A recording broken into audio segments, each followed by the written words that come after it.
muy complicado en lo climatológicamente hablando. Vamos a iniciar con esta clase de hoy. Continuación de la primera parte, continuación de lo que son los principios anestésicos. Es toda una consecuencia, una secuencia de acciones que vamos a ir llevando a cabo desde la exploración del paciente, catalogarlo de acuerdo a sus riesgos, tratar todo en un ambiente confortable para él, lo más cómodo para ese paciente, para los propietarios, ¿por qué no? Y vamos a comenzar en el día de hoy ya incluyendo en ese organismo vivo con ciertas particularidades de raza, de especie, de sexo, de edad y de patologías previas, ciertos fármacos, ciertas drogas. Y vamos a conocer lo general de las drogas que le van a hacer a ese paciente, cómo van a repercutir en su metabolismo, llevarlo a un estadio de sedación, de calma, de confort farmacológicos, porque nosotros vamos a estar aplicando, administrando esos fármacos en su sistema y vamos a desequilibrar fisiológicamente a ese paciente. Por eso no es menos importante que lo tratemos con la seriedad que corresponde. Acá no elegimos una droga porque sea la más económica, porque aprendimos de que con tal o cual droga conseguimos una sedación, sino tenemos que ver que esa sedación, cuánto va a ser ese fármaco, cuál va a ser su cinética, su dinámica, su excreción, su metabolismo y su excreción. ¿Qué va a pasar en la combinación de estos fármacos? Por eso es muy importante que ustedes repasen, más allá de lo que yo les pueda decir hoy, repasen de farmacología, repasen o lean o estudien las cartillas que ya están disponibles. Acabo de ponerlas disponibles, las cartillas de premedicación de la cátedra, y hay unos PDF de libros, de 2 libros, que a mi parecer son muy completos, muy sencillos de entenderlo. Van a ver que todo lo que yo les digo está plasmado en la cartilla o en estos PDF, y lo único que voy a pretender es abrirles una puerta a todo este mundo que es la anestesiología.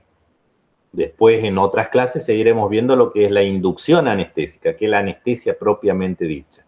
Hoy es la preparación, el puntapié inicial, ponemos a mover esa pelota que va a ser la anestesia, ¿sí? Con la premedicación, la medicación que va a estar inmediatamente previa al acto anestésico como tal.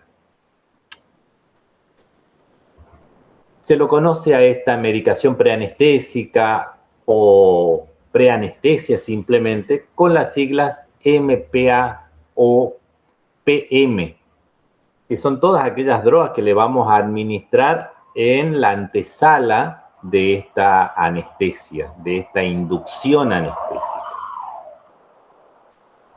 Es una fase, ya lo veíamos cuando en la última clase mencionábamos al final ya de la clase 4 cuadritos y hablábamos de las fases de la anestesia, la premedicación, la inducción, el mantenimiento y la recuperación.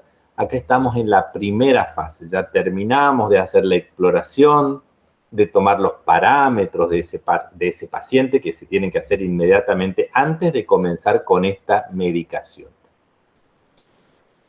Y vamos a elegir alguno de los grupos de drogas para utilizar en ese paciente, combinando fármacos que estén dentro de estos grupos de drogas para lograr en ese paciente tranquilización, sedación y sobre todo analgesia, porque en la actualidad se contempla que no puede haber una anestesia bien hecha si no hay analgesia.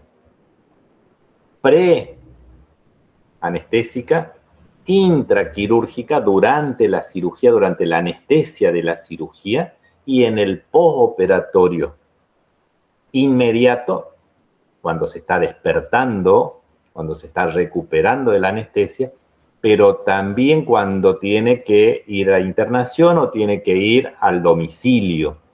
Y se tiene que mantener esa analgesia por el tiempo prudente para la patología por la cual hayamos operado.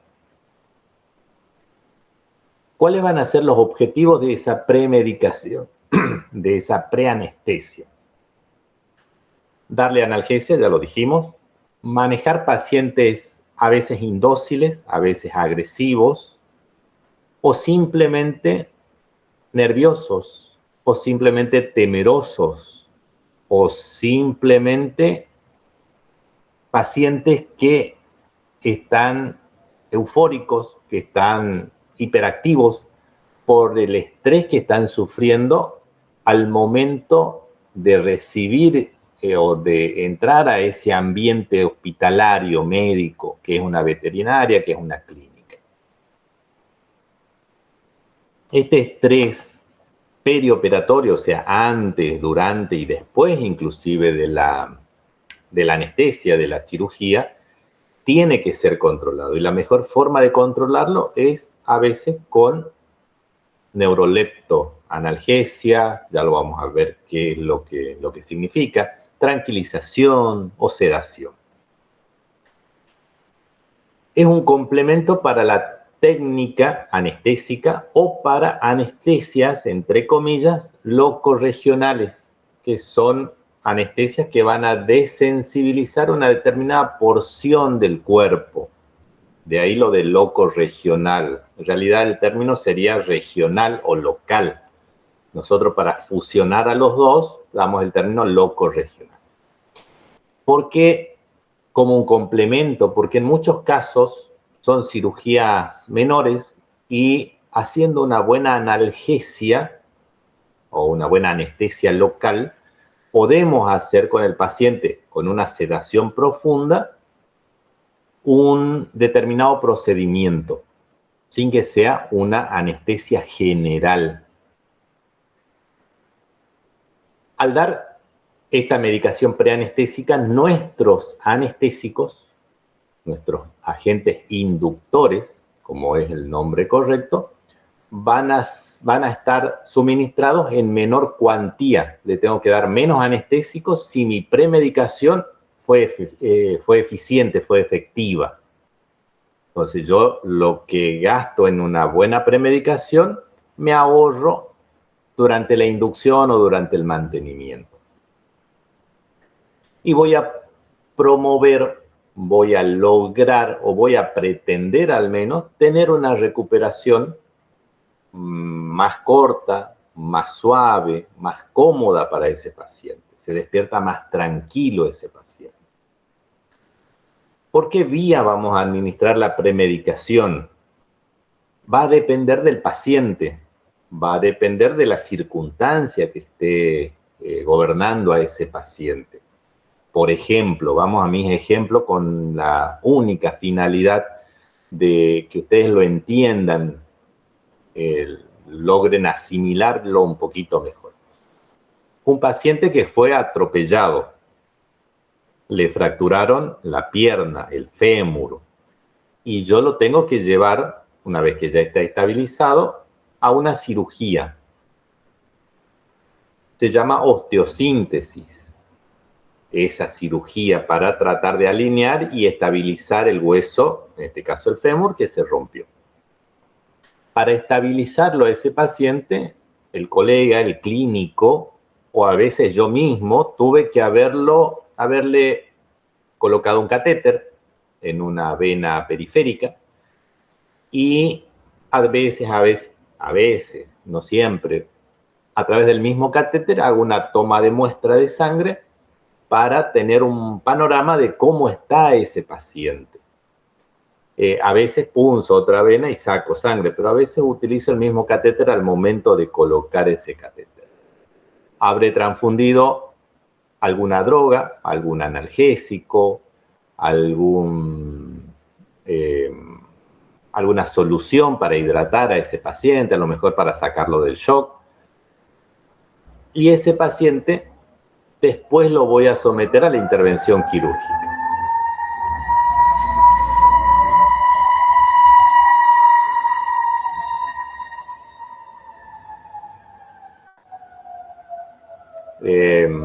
Bien, continuamos. Ese paciente entra a nuestro quirófano, a nuestra prequirófano, con una vía ya permeable. En esa circunstancia yo no necesito colocar otra vía, utilizo la misma vía permeable y voy a transfundir mi premedicación anestésica a través de esa vía permeable. Entonces será por vía intravenosa. Pero en otros casos, a lo mejor un paciente agresivo o un gato tenga que hacer una administración intramuscular, porque no puedo buscar la vena. O a lo mejor en un paciente calmado y que quiero que continúe estando calmado y lo voy a, supongamos, a castrarlo, a orquiectomizarlo, le realizo para que siga calmado una inyección subcutánea. Está bien, tiene sus altibajos, una administración subcutánea. A veces tengo que aumentar un poquito la dosis, a veces tengo un efecto no con toda la potencia que lo tendría a través de una vía intramuscular, pero el paciente le duele menos, se molesta menos, continúa en ese estado de calma. Por eso yo la elección de la vía de administración va a ser de acuerdo a las drogas que elija, de acuerdo al paciente y de acuerdo a las circunstancias que rodean a ese paciente. Lo ideal es la intravenosa, después la intramuscular y finalmente la subcutánea. Tienen que considerar, porque me ha pasado a mí, y espero que no les pase a ustedes, de que muchas veces el propietario, para llevarlo de la casa a la veterinaria, a la clínica, para el transporte, ya le da alguna gotita que para él es inofensiva, porque siempre le da, llega en la fiesta y siempre le está dando esas gotitas. Entonces, para transportarlo, subirlo al auto y llevarlo hasta la veterinaria, le dan las gotitas. Y muchas veces no nos avisan. Y muchas veces, si no somos un poquito despiertos y lo revisamos bien al paciente y preguntamos la anamnesis como parte de la exploración clínica, nos podemos comer ese garrón y podemos premedicar con las dosis que corresponden, pero él ya traía una administración enteral por boca de alguna droga que a lo mejor yo le estoy volviendo a dar durante la premedicación. Entonces, no se olviden de preguntar, de hacer la anamnesis una o dos veces antes de administrarle. Lo mismo lo que les contaba la clase pasada de las convulsiones, las epilepsias, eventualmente las patologías como la diabetes o patologías así que me puedan comprometer mi procedimiento anestésico quirúrgico. En algunos casos también tengo administraciones intranasales o transmucosales, intranasales o transrectales. Son las menos, porque no son muy errantes. Pero bien, la mayoría de los productos que les voy a mencionar a partir de acá tienen la posibilidad de administrarse por estas dos últimas vías transmucosales. El efecto es errante, no siempre vamos a tener los resultados esperados.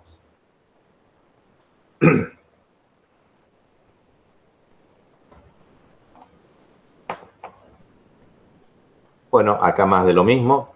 Voy a pretender con mi premedicación anestésica sedar o tranquilizar al paciente, evitar que ese paciente se lastime a sí mismo, que lastime al personal médico o inclusive que llegue a lastimar al propietario o al tenedor o al que lo llevó, lo condujo hasta el lugar de la intervención quirúrgica.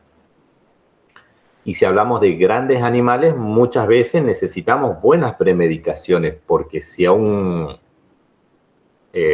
ovejero alemán me cuesta controlarlo, en la premedicación, por eso la elección de la vía y demás.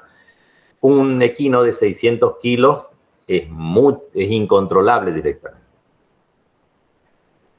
Y los accidentes ocurren, y por eso cuando hacemos anestesia y en grandes animales hay que tener mayor cuidado todavía que si lo hacemos en pequeños. No va a mordernos, o la mayoría de las veces no va a pasar, pero una caída puede poner en riesgo a ese equino, puede poner en riesgo al personal o al mismo cirujano, y si no hay quien lo reemplace, a veces las cirugías se tienen que suspender ya habiendo hecho una premedicación. La inducción, la anestesia propiamente dicha, va a ser más suave, con un margen de seguridad mayor, como ya lo dijimos. Vamos a tener esa analgesia tan necesaria y vamos a reducir las dosis de los anestésicos aumentando su potencia de acción. O sea, voy a poner menos y va a ser mejor. Por eso hablábamos la clase pasada de la anestesia polifármaco, muchas drogas. Vamos a verlo ahora a continuación. Así como nuestras drogas habíamos dicho que se tenían que distribuir por todo el cuerpo, a todos los confines del cuerpo, antes de llegar al sistema nervioso central, cuando lleguen van a ser en menores cantidades, muchos fármacos, pero en menores cantidades. Vamos a comenzar hablando de tranquilización. Yo comienzo hablando de tranquilización porque es lo más cotidiano, es lo que podemos tener más al alcance de la mano, o inclusive es con lo que los propietarios están tan familiarizados, que son las gotitas, que son los comprimidos. En este grupo está la acepromacina, el Asedan, que son las gotitas que le administran para fin de año por las bombas de estruendos y todo, por los viajes mismos. La mepromacina es el comprimido, es un primo hermano de la acepromacina. En comprimidos también, con la misma finalidad, se lo utiliza mucho para los viajes.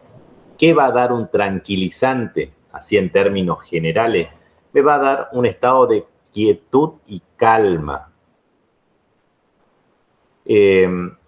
Algunos animales con un comportamiento un poco más hiperactivo se ven suprimidos, se ven más calmos, esa ansiedad disminuye, se relajan, pero no puedo con un tranquilizante pretender que el paciente se duerma. No ocasiona somnolencia, no produce sueño, no da hipnosis un tranquilizante. Sí disminuye la actividad motora, se queda un poquito más quieto, sus movimientos son un poco más torpes, en el buen sentido de la palabra, pero no tienden a dormirse.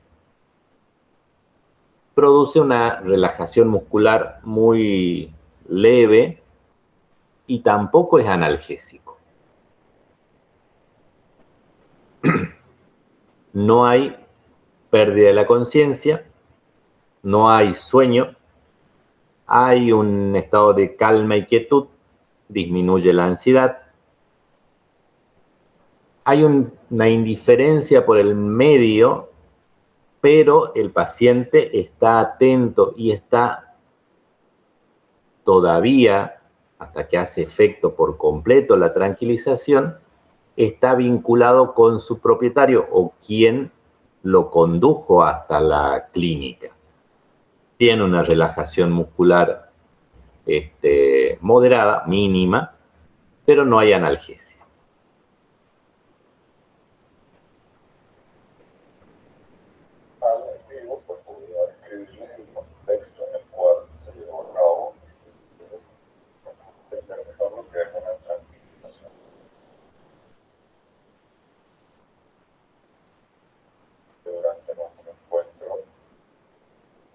Pueden ver el perrito ahí, la cara del perrito me dice que hay relajación, no me quiero mover, pero estoy al pendiente de quien me rodea. Mis movimientos son un poco embotados, un poco torpes. ya tengo, si se fijan, los dos miembros anteriores rasurados. Permití alguna maniobra no dolorosa, porque no es analgésico, pero de mínima invasión. Rasuraron, cortaron el pelo, hicieron la tricotomía en ambos miembros anteriores. Miren los ojitos, mueve los ojitos. Él sabe que lo están rodeando.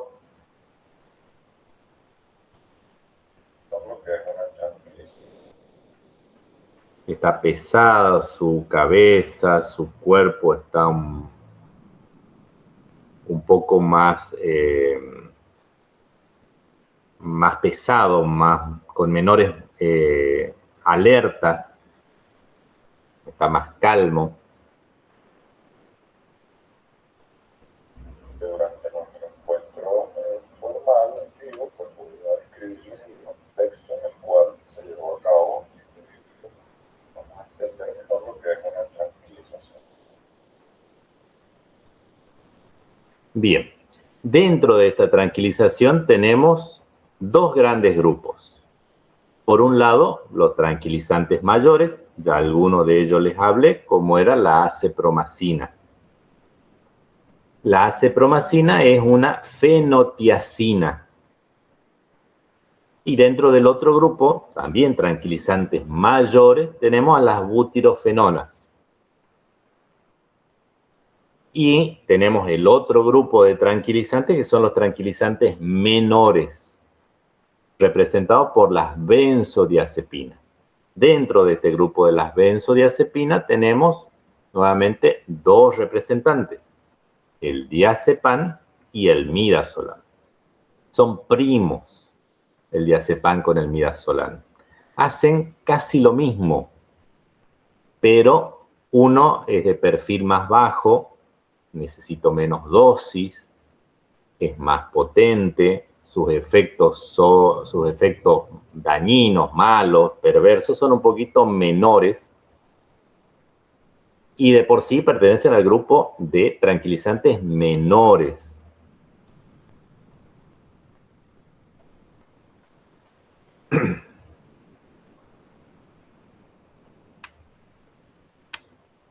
Bien. En cuanto, haciendo un paréntesis, en cuanto a sedación y analgesia, que es el otro grupo de droga, ahora vamos a seguir profundizando en estos fármacos y nos vamos a adentrar más en el fármaco. Quiero dejar claro que sedación viene de sedantes, pero con la analgesia también puedo dar sedación. Porque un opioide, si alguna vez escucharon hablar de la morfina, por ejemplo, es un analgésico muy potente. Ese analgésico potente pertenece al grupo de los opioides, porque derivan del opio. Son sintéticos la mayoría de ellos, pero derivan del opio. De ahí el nombre de opioides. El efecto secundario a la analgesia es la sedación. Entonces, sin dar un sedante, yo tengo un efecto de sedación.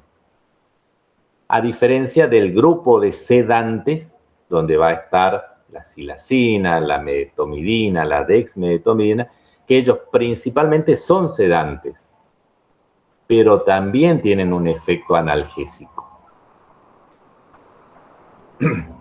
Esta sedación es por una depresión central, depresión del sistema nervioso central. Generalmente esa depresión va de la mano con somnolencia, con hipnosis, con sueño. Generalmente el paciente que tiene una depresión central, que está con somnolencia, con sueño, no tiene tanto interés por el entorno que lo rodea. No es como el perrito que veíamos recién, que estaba atento, que movía los párpados, que seguía a la persona que lo rodeaba, que daba vuelta a la camilla. Generalmente cuando el efecto de sedación, ya sea por un opioide o ya sea por un sedante, está con esa depresión propia de estos fármacos, tiene tendencia al sueño, tolera cierto procedimiento de mínimo dolor o de mínima invasión, puedo sacar sangre sin que se moleste, siempre y cuando mis maniobras sean suaves. Y a dosis habituales, mis funciones vitales cardiopulmonares no sufren mayores deterioros, no hay ni taquipnea, ni bradicardia, perdón, ni bradipnea, ni bradicardia. No baja la frecuencia cardíaca ni la frecuencia respiratoria. Y los pacientes van a responder, como están perdiendo interés por el medio, van a responder moderadamente o mínimamente a las órdenes, al contacto, porque acá ya hay sueño, caso que no hay en la tranquilización. Los pacientes se muestran, o sea, los sedantes o los opioides generalmente van a terminar con la ansiedad, son ansiolíticos, rompen con la ansiedad de ese paciente.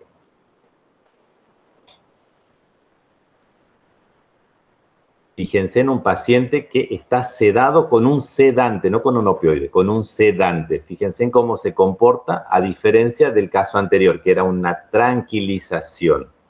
Esto es un sedante.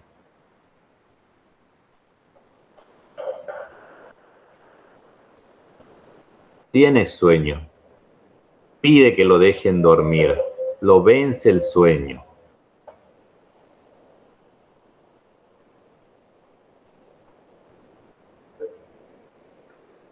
Fíjense en que los párpados están más pesados, sus movimientos son de quiero descansar, quiero dormir. En este caso se está utilizando un sedante, un alfa-2.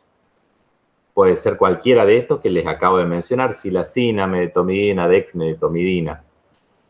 Con solamente una sedación que puedo hacer, como ya les dije, sacar sangre, hacer una transfusión de sangre o una donación de sangre, una placa radiográfica, una ecografía, hasta inclusive puedo hacer una resonancia o una endoscopía. Es un poquito difícil, no todos los pacientes con solamente una sedación me permiten hacer estas maniobras, pero algunos sí.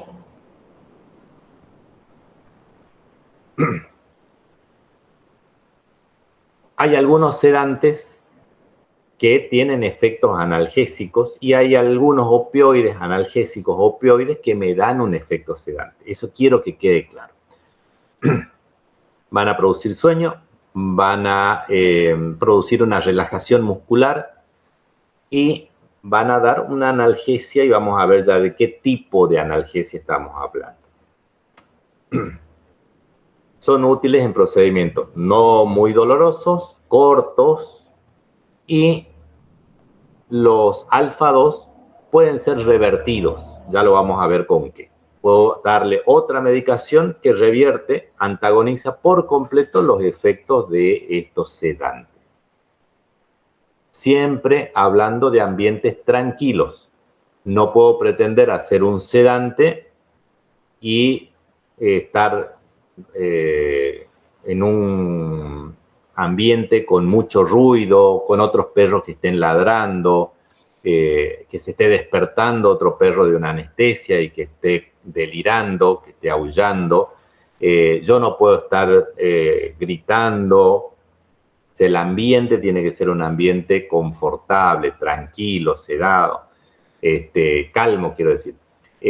Y si fuesen gatos, inclusive, el tema de las feromonas y el tema de la música contribuye muchísimo. Hay trabajos publicados respecto al ambiente prequirúrgico en donde mostró significativa mejoría la premedicación con música clásica, donde en el ambiente se escucha música clásica. Este que ven en pantalla es un cuadro, es del doctor Otero. Después les pongo al final, les pongo la foto del libro, creo que está en uno de los PDF que les envié, en donde se publican en términos generales sedantes y tranquilizantes cómo van a afectar a ese paciente. Y para el doctor Otero, que es una de las eminencias en anestesiologías acá en la Argentina en la actualidad, hablan de un grado de excitación en donde el paciente, que le daría el grado 0, donde el paciente ingresa a la clínica, a la veterinaria, y está inquieto, hiperactivo, se sienta, se para, se echa, se lame, es una manifestación de excitación. Él postula que todo paciente que entró por segunda vez o después de la segunda vez al ambiente hospitalario ya lo relaciona con pinchazos, efecto de bata blanca le llaman, pinchazos, olores que le recuerdan malos momentos que vivió en oportunidades anteriores. El grado 1 es un paciente normal, despierto, completamente alerta, típico de un canino bien educado, entrenado, que está a la par del dueño, sigue a las personas con la mirada, pero que no se muestra activo, hiperactivo. Ya cuando hablamos de las sedaciones, vamos a 3 grados de sedaciones: sedación leve, moderada y profunda. La leve generalmente era esa tranquilización. Para mí, el grado 2 o sedación leve del doctor Otero es la tranquilización. Hay un decúbito external, el paciente está ligeramente adormecido, está atento al medio ambiente y puede deambular, puede moverse o no termina de darle sueño. Grado 2 sí es una sedación como tal, sedación moderada, eso lo comparto, está en un decúbito lateral o en un decúbito external, pero francamente somnoliento, con sueño. No va a caminar, no se va a mover, va a levantar la cabeza para saber qué es lo que pasa en su alrededor, pero pide por favor que lo dejen descansar. Y el grado 4, una sedación ya más profunda, el paciente está dormido, duermen y los braquios cefálicos hasta roncan y uno tiene que sacudirlos, moverlos para que ellos reaccionen. No se despiertan ante estímulos verbales o táctiles. Otro término, así como venimos separando lo que es la tranquilización, la sedación, los grados de sedación que hay, tenemos que hablar de la neuroleptoanalgesia, término que se los digo en el día de hoy por segunda vez. ¿Qué es la neuroleptoanalgesia?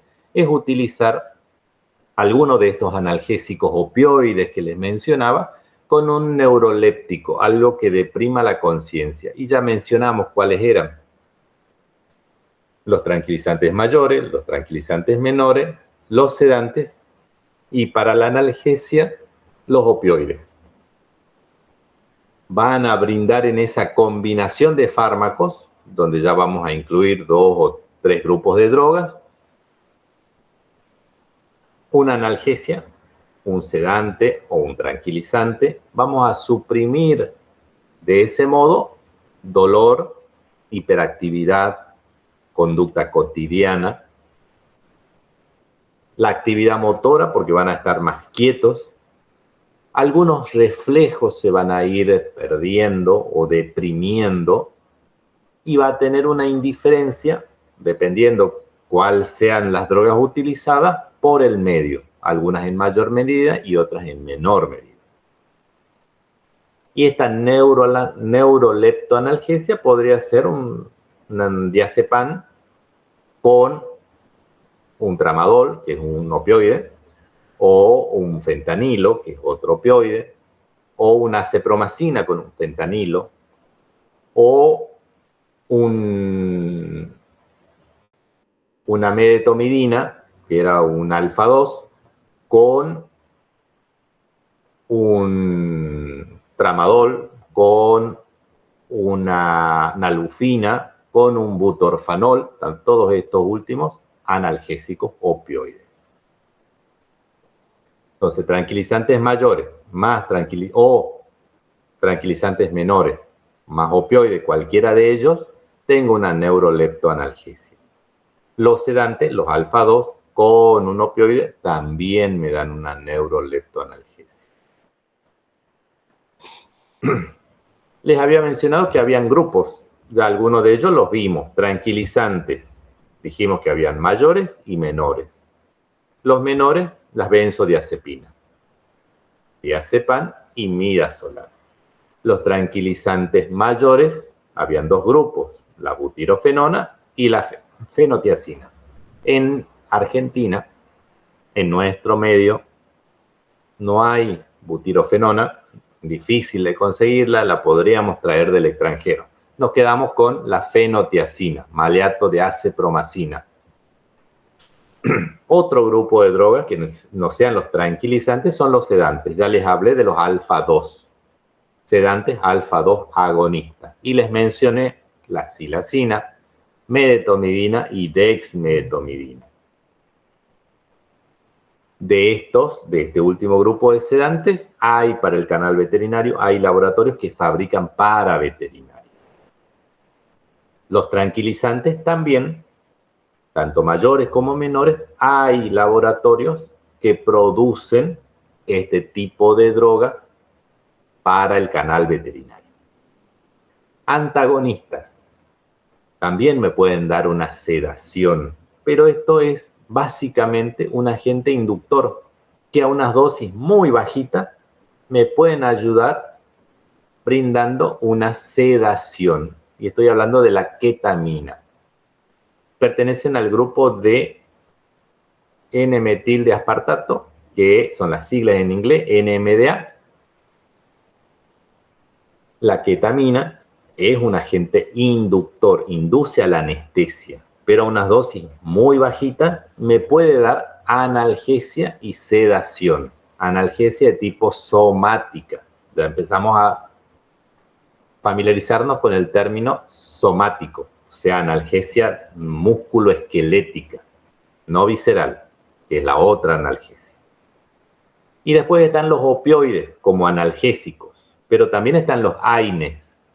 De los AINES ustedes ya habrán estudiado en otras materias, estamos más familiarizados con el uso de los AINES porque ¿quién de nosotros no se toma un paracetamol, un diclofenac, una dipirona? Esos son grupos de AINES, la mayoría de ellos. Los opioides no, por lo general no tenemos contacto con los opioides, salvo alguien que haya ido a una cirugía o haya tenido un dolor muy severo. No estamos familiarizados nosotros, el contacto directo nuestro cuerpo con opioides. Y después están los coadyuvantes que ya les mencioné, que pueden darnos una anestesia regional, mal llamada anestesia, en realidad es una analgesia, una desensibilización, un bloqueo nervioso. Bueno, esto ya les mencioné, las condiciones para tranquilizar. Para que un analgésico, un opioide, un sedante, un tranquilizante, den el máximo de su efecto, tengo que tener al paciente cómodo, confortable, con alguien que conozca, con olores que él sienta agradables.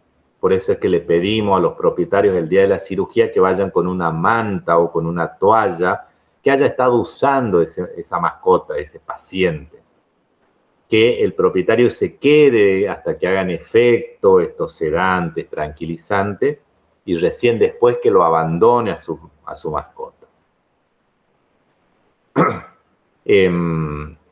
Hay algunos fármacos como esta NMDA, la ketamina, que sobre todo en gatos, por ser un agente disociativo, lo va a disociar, es un anestésico, puede darnos un efecto en vez de ser, que sea por el contrario, un estimulante que lo disocie, le haga perder los estribos a ese paciente. Puede pasar, sepan de que dando ketamina en algunos pacientes, sobre todo felinos, puedo, en vez de sedarlo, estimularlo. La recuperación, al igual que la sedación, tienen que ser en eventos calmados, en ambientes calmos. Y siempre que hacemos una sedación, una tranquilización, tengo que suministrarle al paciente oxígeno. Es la preoxigenación. Después, durante la cirugía, le suministro volúmenes más controlados de oxígeno. Pero acá lo que tengo que hacer es enriquecer su ambiente o su cantidad de oxígeno en cada ciclo ventilatorio. Con mascarillas, con bigoteras o simplemente acercándole el extremo de la tubuladura que sale del flugímetro. ¿Qué va a hacer esta preoxigenación? Voy a prevenir apneas. Las apneas son cuando deja de respirar, deja de ventilar. No tiene por qué pasar con la sedación, pero si eventualmente llega a pasar y yo habría preoxigenado a mi paciente, los tiempos en los que yo puedo responder con una ventilación a presión positiva, o sea, lo puedo hacer respirar a ese paciente, son mayores. Evita también la preoxigenación, la atelectasia, es decir, que ese pulmón se expanda en todas sus dimensiones. Cuando las respiraciones son muy superficiales, parte de ese pulmón no está llevando a cabo el intercambio gaseoso. Está como pegadito, esos alvéolos no se abren, no permiten que entre aire. Entonces, al suministrarle oxígeno, esa ventilación va a ser más amable, más confortable, más amplia la oxigenación. Bueno, esto ya les mencioné cuáles pueden ser las alternativas y este era el cuadrito del doctor Otero como está en su libro, Los grados de sedación. Algunos de ellos los comparto, otros les cambio un poquito el nombre, pero no lo que ustedes van a ver durante la sedación. Vamos uno por uno a nuestros fármacos. Acá ya entendimos cuáles son los conceptos, vamos a los fármacos. Atropina, uno de los principales grupos, no se los había mencionado hasta acá, pertenece al grupo de los parasimpaticolíticos. ¿Con qué finalidad lo podríamos utilizar acá en la premedicación? Para ser franco, cada vez lo utilizamos menos a la atropina, prácticamente no la utilizamos. Solamente la vamos a utilizar en aquellos pacientes que están un poquito deprimidos, que ya vienen con un problemita que los deprime cardiovascularmente, como por ejemplo las luxaciones oculares, cuando un globo ocular sale de su lugar, el organismo, por un efecto vagal, baja su frecuencia cardíaca principalmente y produce una vasodilatación. Es decir, que se le baja un poco la presión a ese paciente, para que me entiendan. Y ese paciente que ya entra en esas condiciones, yo tengo que estimularlo un poquito a ese corazón que lata un poquito más rápido y con más fuerza, para que así afronte el procedimiento anestésico primero y quirúrgico después.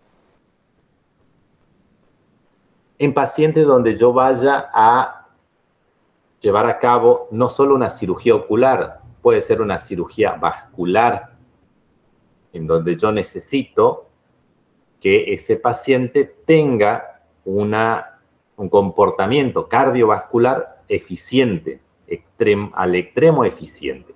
A ese paciente puedo suministrarle también atropina. En pacientes donde yo tenga que disminuir las secreciones salivales. Hay perritos que de por sí están con cialorrea secreción salival extrema por alguna patología. Después las veremos. En esos pacientes puedo suministrar atropina porque me va a disminuir la cantidad de secreción, el volumen de secreción salival. Va a ser más espesa, pero va a ser en menor cuantía, menos cantidad. Inhibe el reflejo vagovagal, intervenciones quirúrgicas que supongan estimulaciones vagales como las oculares, las laringeas, las cardíacas o vasculares. La dosis de la atropina al 1 por 1000 es para pequeños animales. La dosis sería de 0,02 a 0,04 miligramos por kilo. Nunca se olviden en los exámenes de enunciar la unidad de peso, porque hay algunos fármacos que se habla cada 10 kilos. La unidad del fármaco en relación al peso del paciente. Y mirar bien la expresión de peso de ese fármaco. Acá es miligramos la unidad. También hay microgramos. Entonces, cuando tomen apunte, que quede bien hecha el signo de micra o el signo de miligramo. Se administra por vía intramuscular o subcutánea. A mitad de dosis se puede administrar por vía intravenosa. 0,01 miligramos por kilo por vía intravenosa. Y también endotraqueal. La duración de su efecto es mayor a 1 hora. 1 hora, 1 hora y media, hasta 2 horas en algunos pacientes. Por ese motivo no se pretende, si fuera necesario usarla, repito, cada vez se utiliza menos la atropina en la premedicación. No tengo que repetirla porque la mayoría de las cirugías terminan en 1 hora, 1 hora y media, 60, 90, 120 minutos, terminaron la mayoría de las cirugías. El efecto que yo tendría si repito la dosis es totalmente inverso al primero. En vez de producirme taquicardia, vasopresión, me va a producir bradicardia por rebote. Va a disminuir mi presión sanguínea porque excedí mi dosis, dupliqué mi dosis. Bueno, más de lo mismo, previene bradicardias, es taquicardizante, disminuye las secreciones salivales, bronquiales, también lagrimales y gastrointestinales. Produce una broncodilatación, por eso cada que entrábamos al tórax para llegar a los vasos sanguíneos grandes, estos que están contenidos dentro del tórax, inmediatamente a la salida del corazón, necesitábamos una buena ventilación, un broncodilatador, y interrumpir ese efecto vagovagal. Disminuía las secreciones gástricas, pero también la motilidad intestinal, el peristaltismo. Y me llega a producir midriasis.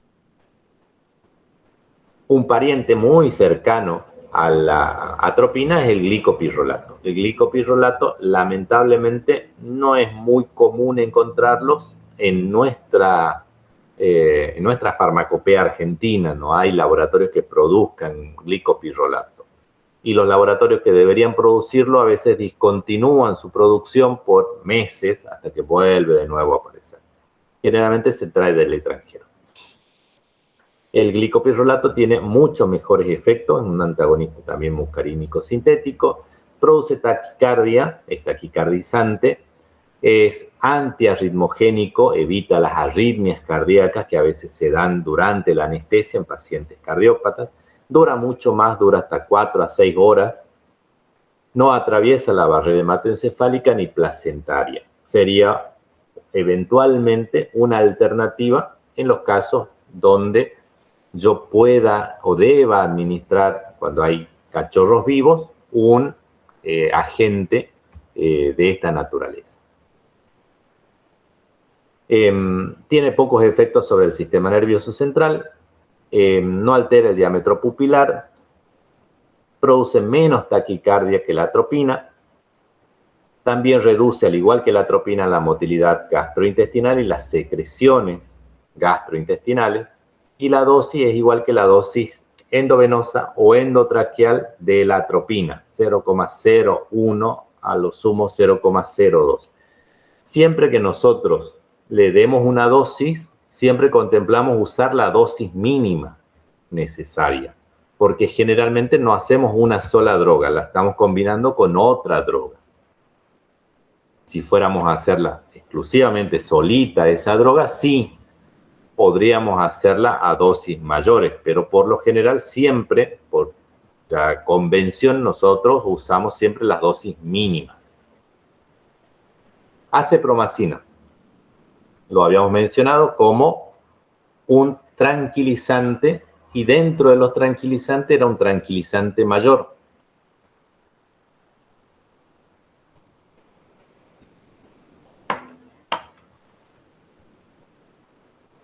Este tranquilizante mayor, también llamado neuroléptico, porque junto con un opioide iba a hacer o iba a darnos un efecto de neuroleptoanalgesia administrado a nuestro paciente.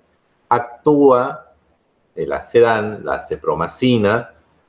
Asedan es el nombre comercial, hay otros nombres comerciales como Sedante, Sedante, y producido por otros laboratorios. El de la banderita roja, Holiday, andan muy bien. Los de Richmond también andan muy bien. Son los dos laboratorios que yo en lo personal más confianza les tengo. Over está saliendo también con muy buenos productos en los últimos años. Bien, actúa sobre el SARA, el sistema límbico y el hipotálamo. Deprime al sistema nervioso central, de ahí lo de neuroléptico. Es antagonista dopaminérgico de tipo D2, disminuye el estado de alerta y la respuesta del cuerpo a estímulos externos. Produce vasodilatación, por ende, como el corazón va a latir un poco más despacio, con menos intensidad, y el vaso sanguíneo se va a dilatar, puedo llegar a tener cuadros de hipotensión. Además de eso, la acepromacina también me va a dar hipotermia por el mismo efecto. Al distenderse, al dilatarse el vaso sanguíneo, pierdo más calor. Ese paciente no puede conservar el calor porque los vasos sanguíneos, los poros inclusive de la piel, están abiertos, están más grandes esos vasos sanguíneos y se disipa, se pierde más calor. Tiene un efecto tranquilizante, pertenece al grupo de los tranquilizantes, neuroléptico, actúa sobre los ganglios basales, el sistema límbico, no produce embotamiento de la conciencia, era el primer video que les mostraba, no tiene tendencia al sueño, está calmo, está quieto, está indiferente por el medio, pero no con sueño. En dosis grandes puede llegar a producir efectos extrapiramidales, igual que la ketamina en gatos. Esos efectos extrapiramidales pueden ser temblores, rigidez, están como entumecidos los pacientes, y a veces hasta catalépticos, cuando las dosis son grandes. Y ya vamos a ver cuáles son esas dosis. Profe, Sí, se corta la llamada. bien, pasamos al otro link, por favor, chicos.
Bien, continuando con el Acedán.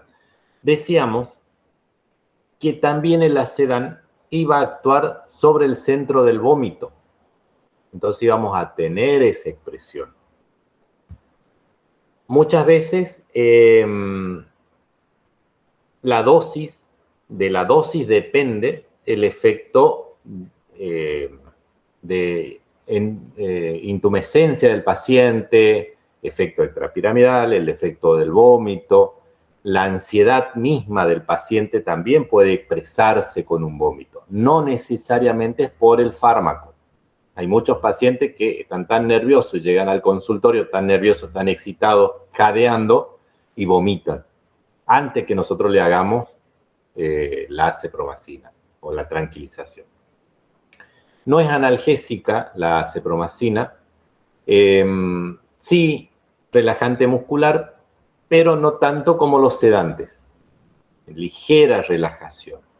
Hipotensión, ya dijimos por qué, vasodilatación principalmente. Hipotermizante, también ya dijimos por qué, porque se dilata, se distiende, se abren, los poros se abren, los vasos sanguíneos son más grandes, más distendidos, pierde calor. Actúa también sobre el centro termorregulador, con lo que también no percibe que está perdiendo mucho calor y no genera calor el cuerpo. Produce una mínima depresión respiratoria y cardiovascular. Es antiarrítmico cardíaco y produce protrucción del tercer párpado, el párpado que va desde el canto nasal del ojo hacia medial, hacia el ecuador del ojo, empieza a protruirse, a verse esa membranita blanca en los gatos sobre todo. No es analgésico, ya lo dijimos. La dosis va a depender de la raza, sobre todo en perros. Y el tamaño, dos cosas a tener en cuenta. Normalmente la dosis es de 0,04 miligramos por kilo hasta 0,1 miligramos por kilo, por cualquiera de las vías. Pero no puedo superar los 3 miligramos totales por paciente. Supongamos un fila brasilero, un gran danés. Si yo hago mi cálculo y mi cálculo me dice 3,8 miligramos totales para ese paciente, yo solamente me puedo extremar en hacerle 3 miligramos. No me puedo pasar de los 3 miligramos. Por más que en mi cuenta me dé 3,8, yo tengo que llegar a 3 miligramos. No me puedo sobrepasar de los 3 miligramos por kilo. Eso en cuanto a tamaño. En cuanto a la raza, todos los brachiocefálicos, el boxer, los bulldog, tengo que hacer una dosis menor, que es la mitad de la dosis mínima. Si es de 0,04, la dosis que tengo que hacerle para esa raza sensible es 0,025 miligramos por kilo. Y tengo que considerar que hay pacientes en los que no debería utilizarlo. Pacientes que tengan primero hembras preñadas, con fetos vivos. Ahí está lo que les decía.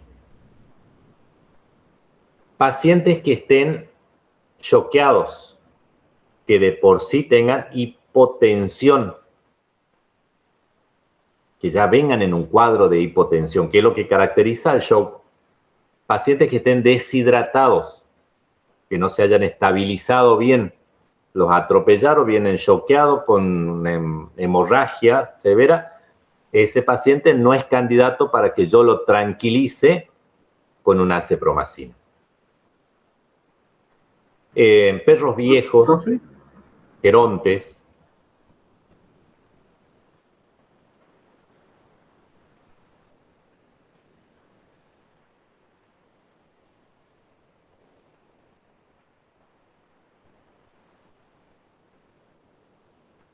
¿Alguien quería preguntar algo? Sí, profe, una compañera quería entrar. Ah, ahí habilité a alguien, recién habilité a alguien.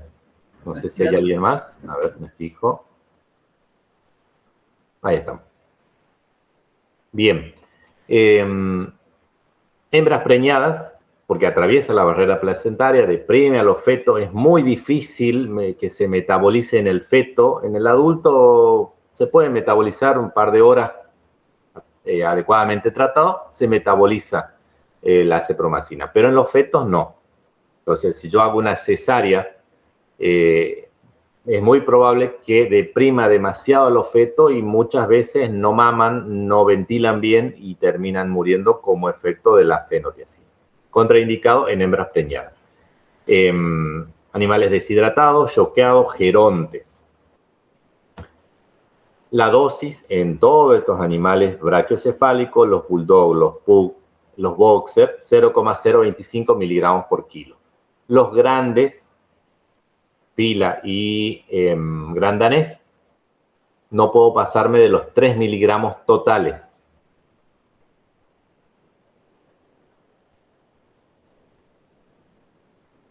Pueden deprimir el centro termorregulador más la vasodilatación periférica, pacientes hipotensos.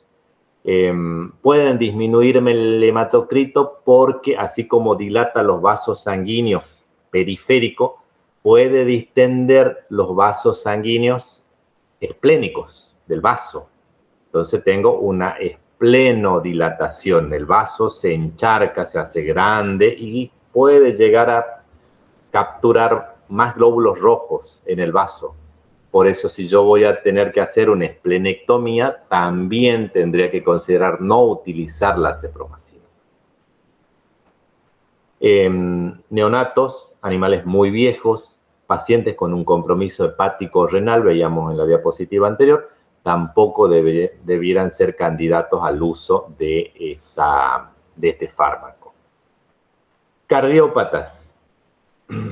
Dependerá el tipo de cardiopatías. Si bien es un antiarrítmico, si yo tengo daños o tengo algún problema en la conducción eléctrica o valvulares o en coronarias, podría no ser la mejor alternativa el uso de la cepromacina. Droperidol, la butirofenona, que les decía que acá en el país es dificilísimo conseguirlo, tiene los mismos efectos que la cepromacina.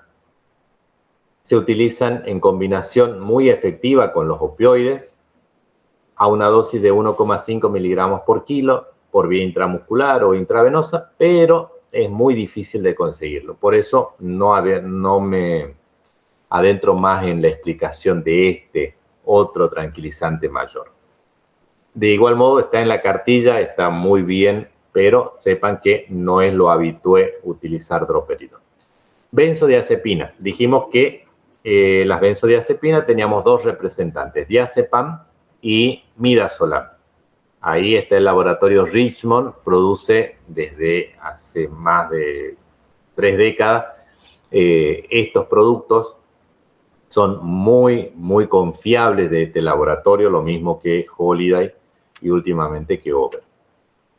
Actúan sobre el sistema límbico, tálamo, hipotálamo y la médula. Lo que van a producir, como ya sabemos al grupo al que pertenece, una tranquilización de poca magnitud, pero tranquilización al fin. No posee efecto analgésico, al igual que la cepromacina, pero las benzodiazepinas producen miorrelajación. Entonces, cuando el dolor en parte es ocasionado por una contractura muscular, las benzodiazepinas pueden contribuir al control del dolor sin ser analgésicos. Eso también tiene que considerarse. Muchas veces el dolor viene por una contractura severa, por ejemplo, una luxación, por ejemplo, una fractura, por ejemplo, un espasmo muscular, una mioglobinuria, y yo al relajarlo al músculo permito que el analgésico que lo va a acompañar a la benzodiazepina tenga mejores acciones. Es ansiolítico, tranquilizante menor, amnésico, por eso se lo utiliza mucho en medicina en humanos, porque no permite el recordar el evento anestésico o quirúrgico. En veterinaria nadie nos pudo contar si recuerdan o no la cirugía, si recuerdan el perioperatorio, motivo por el que no quieren volver a la veterinaria después de la primera cirugía. Es hipnótico, produce tendencia al sueño, es un coadyuvante también en la inducción. Vamos a verlo en capítulos posteriores, en clases posteriores, que volvemos a echar mano a este producto si no lo usamos en la premedicación para contribuir en la inducción, en la anestesia propiamente dicho. Relajación muscular a las acciones sobre los centros espinales, que decíamos que actuaba sobre el sistema límbico, tálamo, hipotálamo y la médula. Entonces, al actuar ahí sobre la médula, los centros espinales motores, me va a ayudar a tener esa relajación muscular de todos esos nervios que van emergiendo del sistema nervioso central en su porción medular. En gatos, sobre todo, puede ser orexígeno, es decir, que le produce apetito al gato una vez que sale de la anestesia. Mínimo impacto a nivel cardiopulmonar, sobre todo el midazolam, más que el diazepam. El midazolam tiene menos efectos secundarios sobre el sistema cardiovascular. Se metaboliza muy bien en el hígado, se elimina por vía renal y biliar muy bien, no hay mayores contraindicaciones como en pacientes nefrópatas o hepatópatas.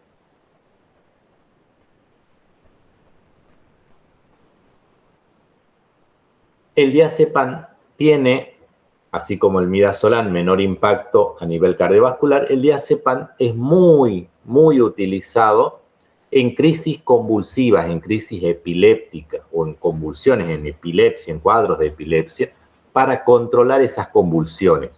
Entonces son fármacos que lo vamos a utilizar en pacientes epilépticos o en pacientes que, sumado a otras drogas, necesiten una miorrelajación, un abordaje más cómodo de la anestesia. El diazepam tiene una dosis de 0,2 a 0,6 miligramos por kilo por vía intramuscular, por vía subcutánea o por vía intravenosa. Pero también lo puedo dar en estas crisis epilépticas por vía intranasal y transrectal. Aunque esta última es bastante errante, porque como puede haber materia fecal en el recto, puede ser que parte de esa droga no llegue a tener contacto con la mucosa rectal. Por ese motivo no estaría del todo indicado y sería la mejor opción si no puedo hacerle o el paciente no tengo acceso para hacer una inyección intramuscular subcutánea, que es muy difícil, no tener ese acceso, hacerla por vía intranasal. A veces pasa que al propietario de pacientes epilépticos yo le tengo que indicar que a lo mejor en la casa pueda tener alguna convulsión. Si es ese el caso, yo tendría que suministrarle una dosis de diazepam para que le administre a través de las narinas por vía transmucosal hasta que pueda llevarlo inmediatamente a la consulta veterinaria. El midazolam, el diazepam, si bien en los libros van a encontrar que se puede hacer por vía intramuscular, es muy doloroso. No es dolorosa por la droga, sino por el producto en el que está suspendida la droga, el coadyuvante. Por eso se hace muy doloroso la vía intramuscular. Pero se puede administrar. El tema es que ocasiona miositis. ¿Alguien me dijo algo? Sí. ¿Y cómo sería en ese caso cuando tiene que colocarle por vía transmucosal? Transmucosal intranasal con una jeringa directamente en la narina y se descarga la mitad del contenido directamente en cada una de las narinas. Pero del frasco nomás, o sea, la droga, o bien una droga, una presentación, digamos, específica. No, de la droga, la dosis que yo utilizo es de 0,2 miligramos por kilo. Si el paciente pesa, supongamos, 5 kilos, son 1 miligramo. La presentación es al 0,5%, o sea, 5 miligramos por mililitro. O sea, yo le tendré que hacer 2 décimas. 1 décima en cada narina. Del producto que es en solución, digamos. No hay un producto tipo los inhaladores. No existe. Está, profe, gracias. Por nada. En cuanto al midazolam, habíamos dicho que eran primos, diazepam y midazolam. Como es más efectivo el midazolam, con menos efectos adversos, con mejores performance de acción, más rápido, se mantiene más en el tiempo, le voy a dar una dosis menor, 0,1 miligramo a 0,2 miligramos por kilo. Y este sí lo puedo hacer sin miedo a producir miositis por vía intramuscular. No es tan doloroso como el diazepam. Generalmente el efecto de acción es de 30 minutos. Va a depender si va solo, la necesidad que tenga, la injuria que estoy ocasionando. Con el uso de la ketamina casi obligadamente tengo que usar cualquiera de las dos benzodiazepinas, pero sobre todo midazolam. Si lo administro por vía intravenosa, el diazepam podemos ver un precipitado desde que es inyectado en el perfus, si está en la solución, hasta que llega al torrente circulatorio. No pasa lo mismo con el midazolam. Y de nuevo es por el efecto del coadyuvante que tiene ese producto. Si los pacientes están muy excitados, con el diazepam puedo tener un grado mayor de excitación, sin hablar de convulsión. Esto es un paciente que está hiperactivo, no sería la mejor opción hacerle un tranquilizante menor. Iría directamente con un tranquilizante mayor. Un paciente, un dolicocéfalo que está caminando, no se queda quieto, aúlla, se quiere ir a la casa, no es la mejor alternativa usar una benzodiazepina. Prefiero pasar a una fenotiazina. Mínimo impacto cardiopulmonar. Generalmente lo usamos en la premedicación y como dura 30 minutos cuando ya estamos en la cirugía y sobre todo cuando son cirugías traumatológicas, volvemos a utilizarlo a cualquiera de estas dos drogas. Neuroleptoanalgesia, ya les hablé, combinar la cepromacina, el diazepam o el midazolam con un opioide y me da la neuroleptoanalgesia. Me produce la analgesia o me brinda la analgesia del opioide y si bien la cepromacina o las benzodiazepinas no son analgésicos, en la miorelajación, que para la cepromacina era muy escasa, pero buena para las benzodiazepinas, me producen ese efecto de sumatoria de potenciación y tengo una buena neuroleptoanalgesia. Otro grupo, los sedantes. Dijimos agonistas alfa-2 adrenérgicos. La silacina es uno de los representantes de este grupo. Pero también está la medetomidina y la dexmedetomidina. En términos generales, este grupo de drogas, los sedantes, van a producirme, me van a dar sueño, porque este producto actúa sobre el puente de Barolius, el locus coeruleus, es un ansiolítico, es un sedante, y son todo el grupo, y también son miorrelajantes y también son analgésicos. Pero a diferencia de la ketamina del NMDA, los alfa-2 me van a producir una analgesia visceral. La ketamina era somática. Los alfa-2 son viscerales. Ahora, así como les cuento que me dan una analgesia visceral, hablemos ahora un poquito de lo que es la efectiva, aproximación diagnóstica también les tengo que contar que del dura paciente que muy poquito. 15 minutos, 20 minutos. Y se termina la analgesia visceral. Entonces, si yo pretendo con una premedicación con silacina o con medetomidina poder terminar con una ovariectomía, que es una víscera, el ovario es una víscera, o el testículo también es una víscera, no voy a llegar con el efecto analgésico, porque entre que hace efecto el sedante son 15 minutos, más el tiempo que me llega a colocar la vía, 10 minutos, más la tricotomía y embrocación, otros 10 minutos, ya han transcurrido mínimamente 35 minutos. Entonces, el efecto analgésico para ese momento ya no existe. Por ese motivo, nosotros lo que hacemos es dividir la dosis del sedante.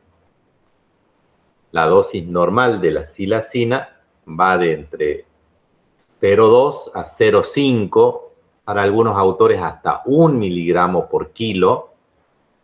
Dividimos estos 0,5 miligramos en 3 fracciones. Entonces le hacemos 0,17 miligramos en la premedicación.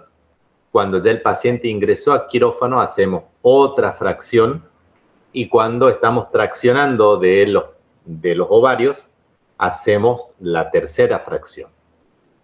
De ese modo, vamos repartiendo más o menos cada 20 minutos una dosis para aprovechar ese efecto analgésico de los alfa-2. Por supuesto, no dependemos exclusivamente del efecto analgésico de los alfa-2, sino que también sabremos combinarlo con un buen opioide en esta neuroleptoanalgesia para tener un efecto más sostenido. Es hipnótico, inducen al sueño, producen embotamiento de la conciencia. Este es el segundo video hecho con un paciente que recibió un alfa-2. Es ansiolítico, termina con la ansiedad de ese paciente, analgesia visceral por 20 minutos como mucho, relajación muscular, es antiespasmódico. Lo que tiene es que también, así como relaja el músculo, relaja el cardias. Entonces, puede sobrevenir el vómito, sobre todo cuando no se cumplieron los tiempos de ayuno que se le indica al paciente.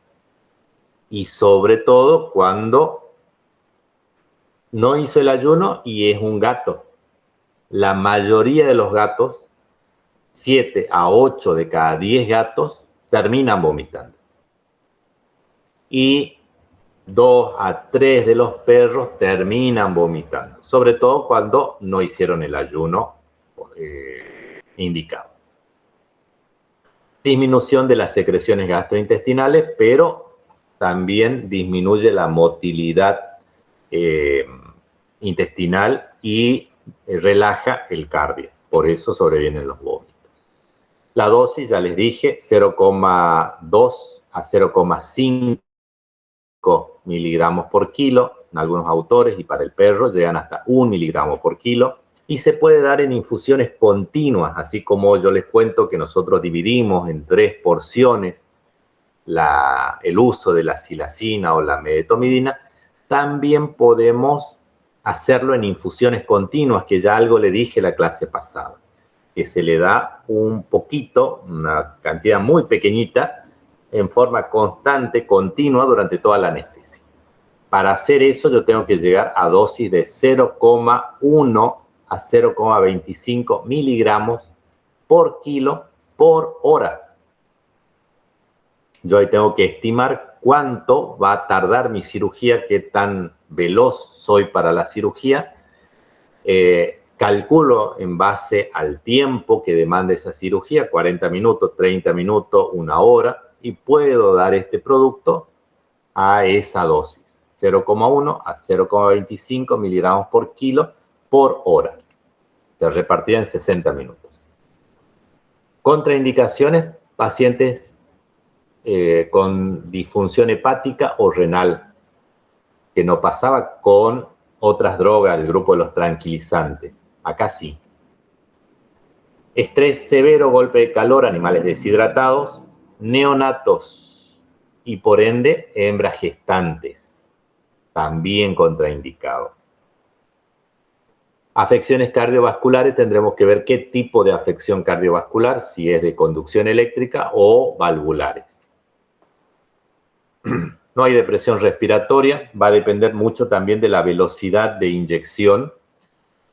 No altera el reflejo de glutorio laringio, motivo por el cual yo no podré intubar al paciente por más que la sedación sea muy profunda, que tengan la sedación está de grado 3, no podré intubar al paciente porque va a estar dormido, pero en cuanto toque la laringe, se va a cerrar la laringe, va a empezar con accesos de tos, no me va a dejar intubar.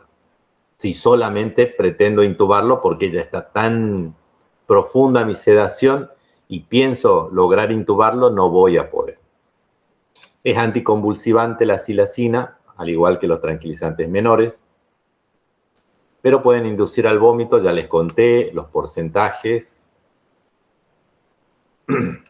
Puede llegar a producir todo el grupo de los alfa-2, hipoglucemia, es hiperglucemiante, cuidado en las diabetes.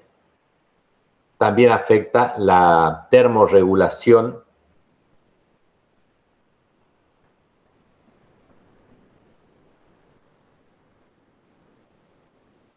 Puede llegar a producirme, esto me olvidé de contarles, tremores musculares. Si bien hay relajación muscular, podemos ver, a veces llama la atención que las grandes masas musculares hay como pequeños temblores musculares.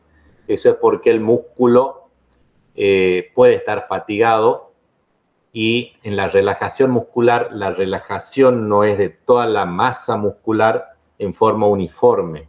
Entonces algunos músculos todavía están activos cuando otros ya se relajaron. Por eso podemos tener tremores musculares, se llaman, temblores musculares. El Detor es el nombre comercial de la medetomidina y silacina 20 o silacina 100 para grandes animales lleva el nombre de la droga. Detor es el nombre comercial de la medetomidina. La medetomidina viene a una concentración de 500 microgramos por mililitros. Y ahí ya hablamos de microgramos, no de miligramos como la silacina. Las dosis, ya les voy a decir, también para la medetomidina es de 5 a 10 microgramos por kilo en el caso del gato y de 1 a 5 microgramos por kilo para el caso del perro. Va a variar dependiendo el grado de sedación que yo le quiera dar y el autor. Por eso van a ver que en las cartillas les voy mencionando dosis parecidas, porque no estamos muy lejos, pero van variando dependiendo del autor. Van a ver en los PDF eso que les mandé, que varían. Cualquier alfa 2 tiene la posibilidad de ser revertido, de que el efecto, supongamos que calculé una dosis de medetomidina de 50 microgramos. Terminé con mi placa radiográfica o terminé con mi extracción de sangre y quiero no pasar a la anestesia, sino despertarlo, revertir los efectos, lo puedo hacer con yoimbina o atipamezol. La yoimbina originalmente era un producto que venía para revertir los efectos de la silacina y el atipamezol venía para revertir los efectos de la medetomidina. En la actualidad no se consigue más que yoimbina del laboratorio Richmond. De ese modo yo puedo revertir todos los efectos sedantes, analgésicos y miorelajantes que produce básicamente cualquiera de los alfa 2. Para el caso de la silacina, la reversión es más efectiva, pero igual puede utilizarlo para la medetomidina o la dexmedetomidina inclusive. La dosis, en términos generales, es de 0,1 miligramo por kilo por vía intravenosa y se hace por titulación. Eso quiere decir que yo calculo la dosis para ese paciente de 5 kilos que les había mencionado, 0,1 miligramos. En el gato, según el laboratorio, puedo llegar a usar hasta 0,3 miligramos. Calculo para ese gato, supongamos dosis total 0,5 miligramos. Voy a diluirla con solución fisiológica y de ese volumen le administro la mitad o un cuarto y espero unos minutos. Le administro la mitad de lo que me quedó y espero unos minutos. Y después recién termino administrando el total de la dosis. ¿Por qué se hace esto? Porque generalmente si yo administro todo el volumen calculado, muchas veces se despiertan muy eufóricos los pacientes y no me dan tiempo a retirar la vía, a retirar el tubo, a realizar el vendaje, a traspasarlo a su canilo, a su jaula de recuperación. Por eso voy titulando mientras hago otras cosas. Paso la mitad de la dosis calculada y ya me preparo para sacar la vía, para cubrirlo, para transferirlo a su jaula de internación. Si no se terminó de revertir los efectos, paso la otra mitad o un cuarto de la mitad de lo restante. Termino sacando la vía de ser necesario. Y no hay un libro que lo mencione, pero sí hay trabajos publicados que hablan de la administración, de hecho lo hacemos, de la administración intramuscular o subcutánea de ese cuarto remanente de yoimbina, ya diluido con solución fisiológica. Y es muy efectivo, pues yo ya saqué la vía y hago el cuarto restante. Si no se despertó, si se despertó con la primera mitad, no hago más nada. Pero si faltó, hago el restante por vía intravenosa, subcutánea, perdón. Ese era el atipamezol. Antisedán se llamaba porque revertía los efectos del sedante. No se consigue. Esta es la dexmedetomidina. La está produciendo el laboratorio Over. Los efectos son prácticamente los mismos que de la silacina, la dosis de la medetomidina, la dosis de la dexmedetomidina de 1 a 10 microgramos por kilo en el perro y de 5 a 20 microgramos por kilo en el gato. Es mucho más efectiva, es mucho más segura, inclusive a nivel todos los beneficios que teníamos, miorelajación, analgesia visceral, son mucho mejores, más limpios esos efectos con la dexmedetomidina. Y la puedo utilizar en animales más jóvenes, en cachorros más jóvenes.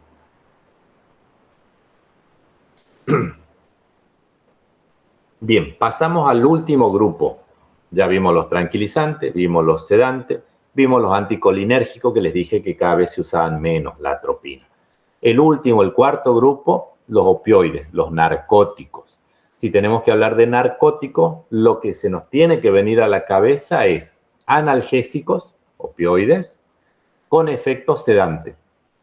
Lo primero, sí. Hay algunos naturales derivados del opio, como la morfina y la codeína. Pero hay otros tantos que son sintéticos. Cualquiera sean los opioides, van a actuar sobre receptores para esos opioides, que están distribuidos en toda la economía. Esos receptores son de 3 tipos: mu, kappa y delta. Los agonistas, por lo general, tienen receptores mu. Y dentro de esos agonistas tenemos a la morfina, tenemos al fentanilo, tenemos al remifentanilo, tenemos a la hidromorfona. Son los más comunes, los que lo habrán escuchado a lo mejor en las películas inclusive. La morfina es muy común, hay muchos relatos de morfina. Lamentablemente, es muy triste, pero lamentablemente, de todos estos, no tenemos acceso a ninguno. No hay nadie que lo produzca para veterinaria. Ni el fentanilo, ni el remifentanilo, ni la hidromorfona, ni mucho menos la morfina. ¿Trabajamos con ellos? Sí, los conseguimos. Somos o estamos capacitados para manejarla, pero esas cosas de la legislación, inclusive legislaciones provinciales, nos limitan en la obtención. Algunas provincias son un poco más flexibles.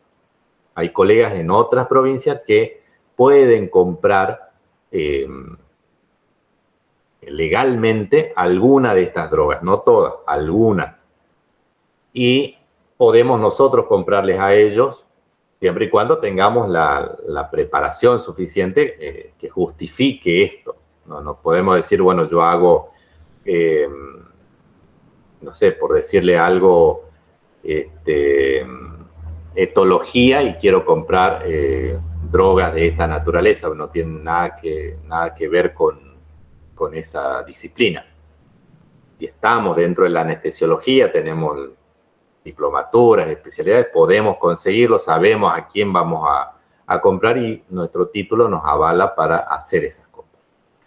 Ahora, otros un poquito más son sintéticos, también agonistas mu, son sintéticos, sí están en el canal veterinario, como es, por ejemplo, el tramadol. Es muy común, hay muchos laboratorios que producen el tramadol, por ser sintético. Vienen en distintas presentaciones, a 20 miligramos por kilo, al 2%, a 50 miligramos por mililitro, es decir, al 5%, a 75 miligramos por mililitro, es decir, al 7,5%. También al 6%, hay muchos laboratorios que lo producen. Y también lo producen en distintas presentaciones.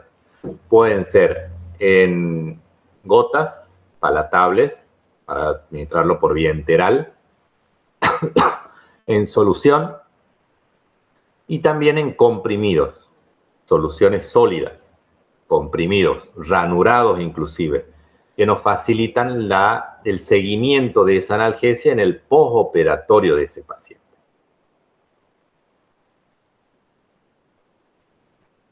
Otros opioides, ya tenemos que hablar de los agonistas antagonistas, o sea que actúan sobre receptores mu, pero también sobre receptores kappa y sobre receptores delta. El caso de la nalbufina y el caso del butorfanol. Ambos sí están producidos por el canal veterinario. Laboratorio Richmond tiene una nalbufina, nombre comercial, nalbufina, y el butorfanol, butormin, nombre comercial. Y también los antagonistas, los que revierten los efectos de los agonistas. El caso de la naloxona. Lamentablemente, también no hay para veterinaria. Entonces, para veterinaria, lo que podemos ir a la distribuidora el día que se reciban y comprar, nos vamos a limitar al tramadol, nalbufina y butorfanol.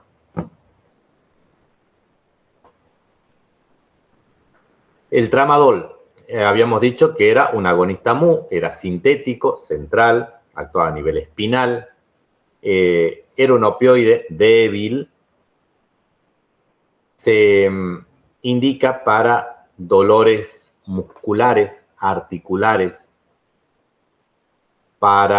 en combinación con otros analgésicos, puedo utilizarlo para dolores de moderados a severos, pero por sí solo solamente es para dolores leves.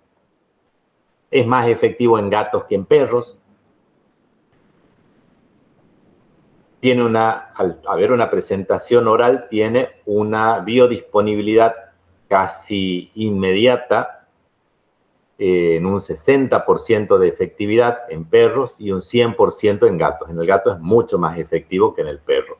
Pero el gato es muy particular a la hora de deglutir, de tragar, de poderle disfrazar el sabor de esta medicación, del tramadol, para suministrárselo directamente o junto con alimentos o bebidas.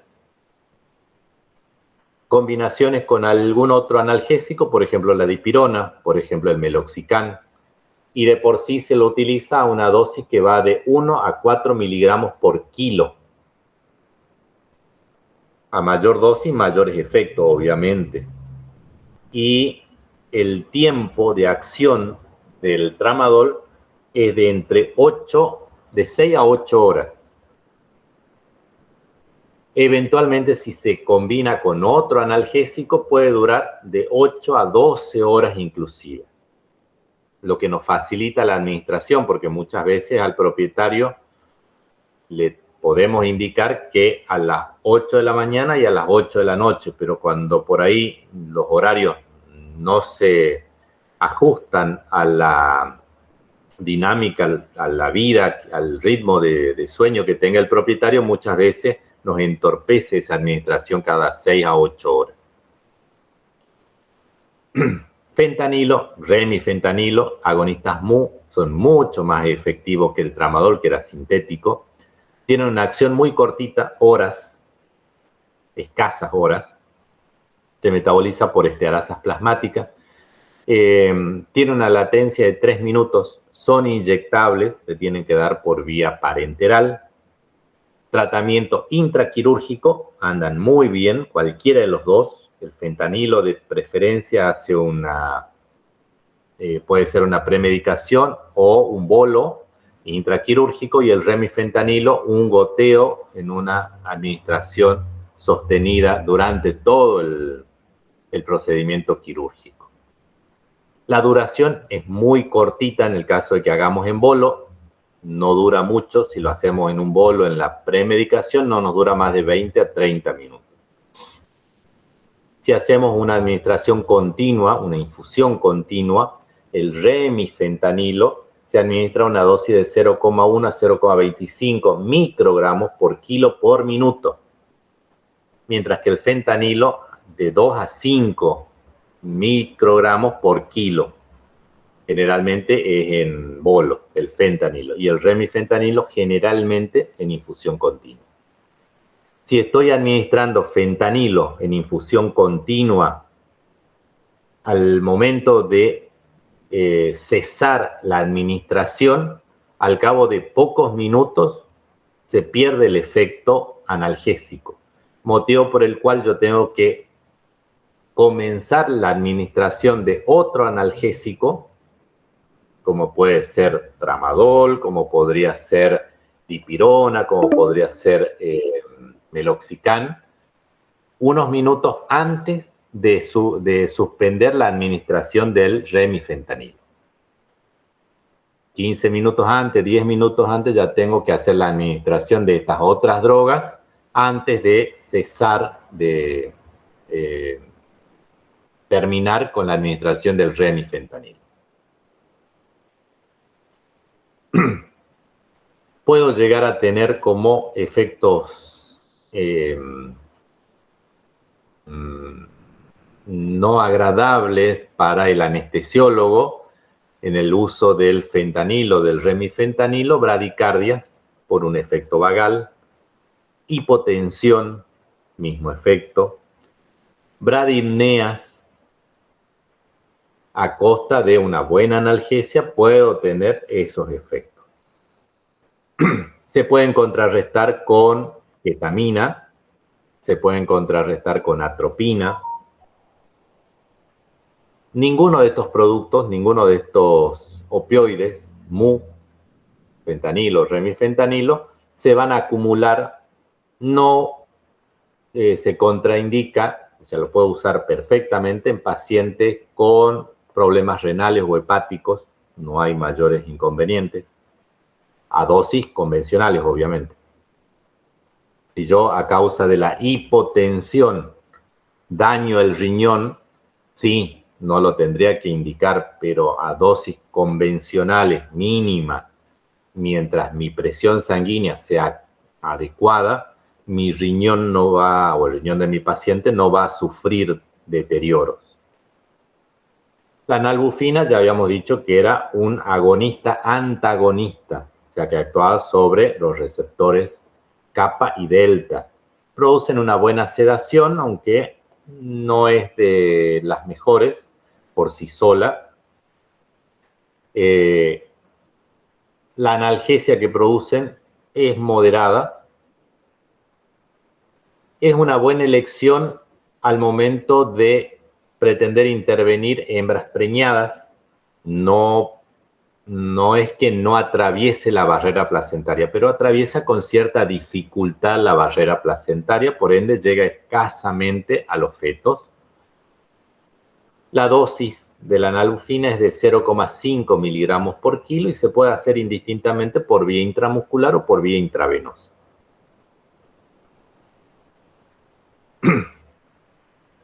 Hay otros opioides, sí, pero como les dije, lamentablemente para nosotros, hasta que la legislación no nos permita llegar más lejos, no podemos adentrarnos con el uso de hidromorfona, que andan muy bien, que a veces conseguimos, a veces algún colega de otros países nos trae, nos comparten, y la hemos usado y andan muy bien. Muy buena analgesia. Vamos a los probables combinaciones que tengamos con el uso de otros analgésicos. Acá vemos dos, el meloxicam, uno de los productos que hay es el meloxibet y otra es el ketoprofeno, uno de los productos que hay con esa droga es el calmabet. Son AINES, pertenecen al grupo de analgésicos no esteroides, antiinflamatorios, perdón, no esteroides, tienen buenos efectos analgésicos, sobre todo en combinación con nuestros opioides sintéticos más populares como el tramadol. Se potencian las acciones. No van a producir sedación, ni mucho menos hipnosis, sueño. Entonces nuestros pacientes en el postoperatorio pueden recibir un tramadol y puede recibir un meloxicam o puede recibir un tramadol y un ketoprofeno. Se potencia esa acción y el paciente no está dormido, no está obnubilado, no está disperso del medio.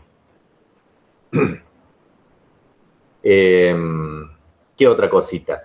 El analgésico AINES, al usarlo a dosis baja, no me va a producir úlceras gastrointestinales, porque estoy usando una dosis mínima, porque estoy potenciando el efecto también del tramadol. No me va a producir, o me puede llegar inclusive a ser beneficioso al momento de coagulación intravascular diseminada, que muchas veces se da porque tengo que hacer alguna terapia paliativa o preventiva, prequirúrgicamente. El meloxicam, la dosis que se utiliza del meloxicam es de 0,2 miligramos por kilo, la primera aplicación, y se hace administraciones cada 24 horas. El meloxicam también me va a dar una analgesia que se va a mantener en esa hora, pero con cierto remanente en el sistema, lo que me favorece a las 24 horas para hacer una dosis menor. A la próxima dosis, al día siguiente, voy a hacer 0,1 miligramo por kilo, ya no 0,2, sino 0,1, baja la dosis a las 24 horas. El tramadol continúa en la misma dosis.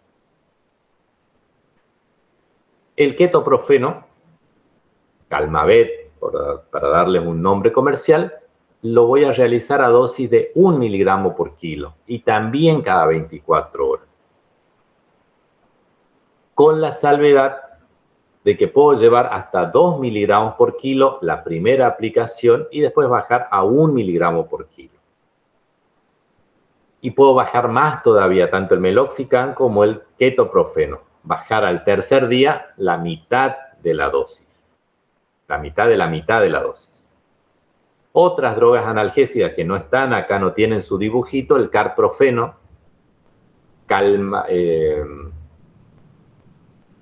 no es Calmavet, el ketoprofeno. No me estoy acordando el nombre comercial.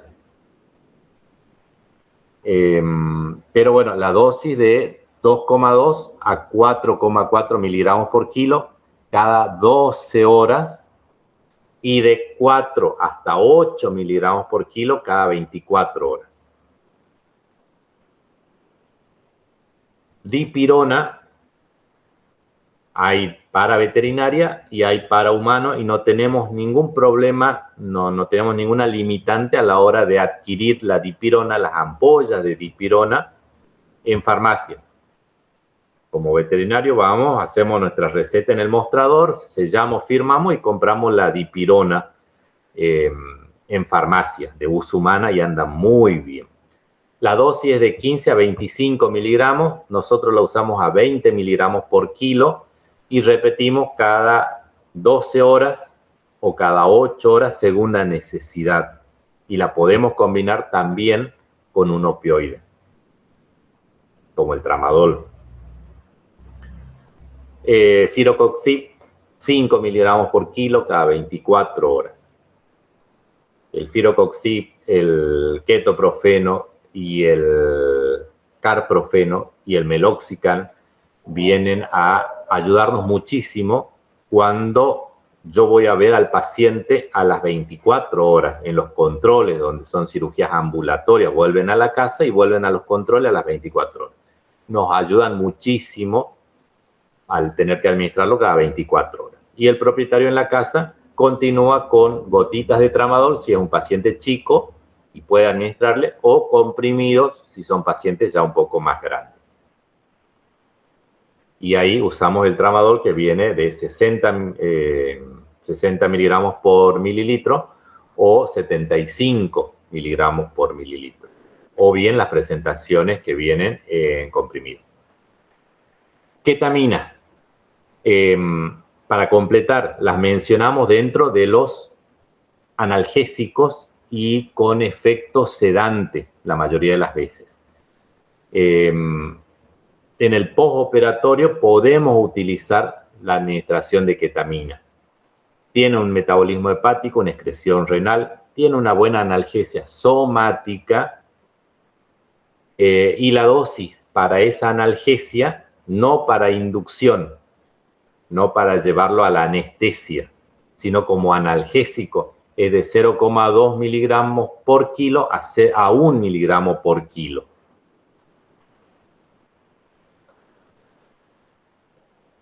Ya terminando, les muestro algunas combinaciones dentro de lo que tenemos, dentro de lo que nosotros tenemos alcance como veterinarios. La nalbufina, el butorfanol, el butormin, la benzodiazepina, midazolam, diazepam, la acepromacina, el acedán, la ketamina. La ketamina tiene una limitante porque tiene trazabilidad. Eso quiere decir que yo tengo que justificar el uso de la ketamina. Entonces, yo necesito hacer una receta especial que la puedo hacer cuando yo estoy matriculado en un consejo, me venden las recetas por triplicado, voy a la distribuidora, dejo una receta, uno de los tres, de las 3 imágenes que tengo de la receta, se la dejo a la distribuidora. En realidad le dejo 2, después ellos me devuelven una, y una tengo que dejarla, o llevarla al consejo donde estoy matriculado.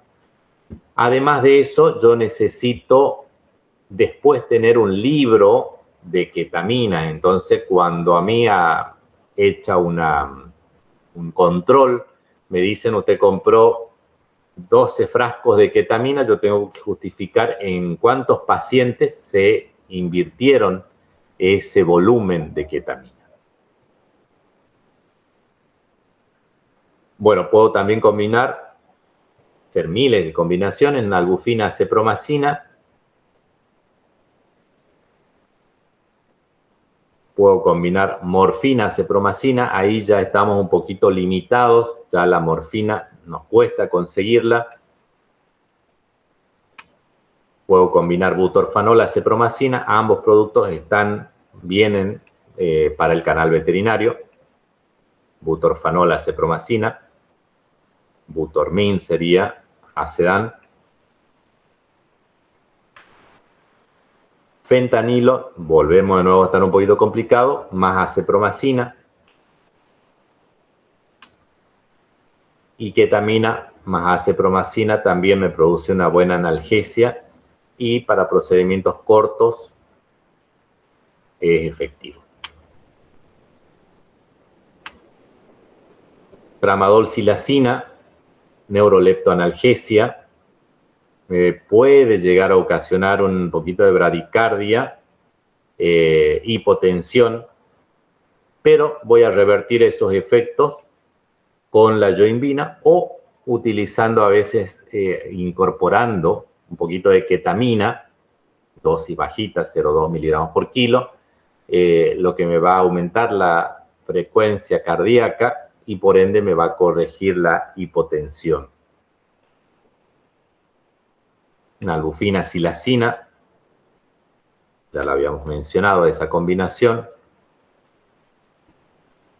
puede llegar a producirme una bradicardia sostenida en el tiempo. La nalbufina además me va a producir una sedación